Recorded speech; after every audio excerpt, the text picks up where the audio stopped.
আমার দরকার নাই। আমার প্রত্যেক ইউনিয়নে 100 শৃঙ্খল নেতা কর্মী থাকলেই আমার চলবে। আমি কোনো বিশৃঙ্খল রাজনীতি করতে আসি নাই, আমি ক্ষমতার মসনদের জন্য রাজনীতি করতে আসি নাই। আমার বয়স 60, আমি কোনোদিন 16, 20, 17 বছরের মানুষে পরিণত হব না, এই আকাঙ্ক্ষাও আমার নাই। আমি জীবনকে আল্লাহর ওয়াস্তে উৎসর্গ করি। আমার জীবন মৃত্যুর জন্য, আমি মৃত্যুর দিকে এগিয়ে যাব, আমি ঈমানের সাথে মরতে চাই।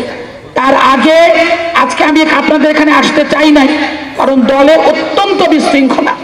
সকাল বিকাল 3টা পর্যন্ত সিদ্ধান্ত নিতে পারে নাই যে তারা কাকে প্রধান অতিথি করবে কি করবে না, ব্যানারে নাম লিখবে কি লিখবে না।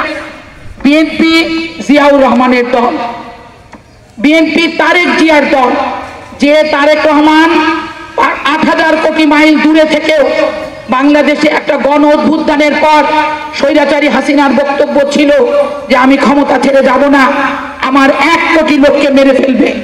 একজন লোকও কি মারা গেছে? কোন বিএনপির কর্মীর, বাংলাদেশের কোন মানুষের অত্যাচারে কি আমরা আর একটা আয়নাঘর তৈরি করতে দিয়েছি? আমরা দেই নাই।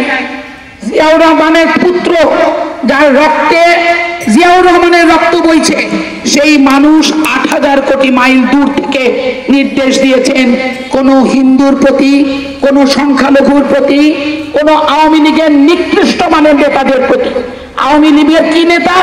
নিকৃষ্ট মানের নেতা। তারা কোন মানুষ, যে মানুষ মানুষকে কষ্ট দেয়, সে কি আল্লাহর ওয়াস্তে কোন মানুষ হতে পারে? যখন বর্ষা হয়, বন্যা হয়, মহামারী হয়, কুকুর কাঁদে মানুষের বিপর্যয় দেখে। আর যে মানুষ মানুষের বিপর্যয় দেখে, যার অন্তর কাঁদে না, আপনারা কি তাকে মানুষ বলেন? সেই মানুষকে কি আপনারা কমিটিতে আনতে বলেন? এখানে সিন্ডিকেট করে কোনো রাজনীতি হবে না। এখন আসি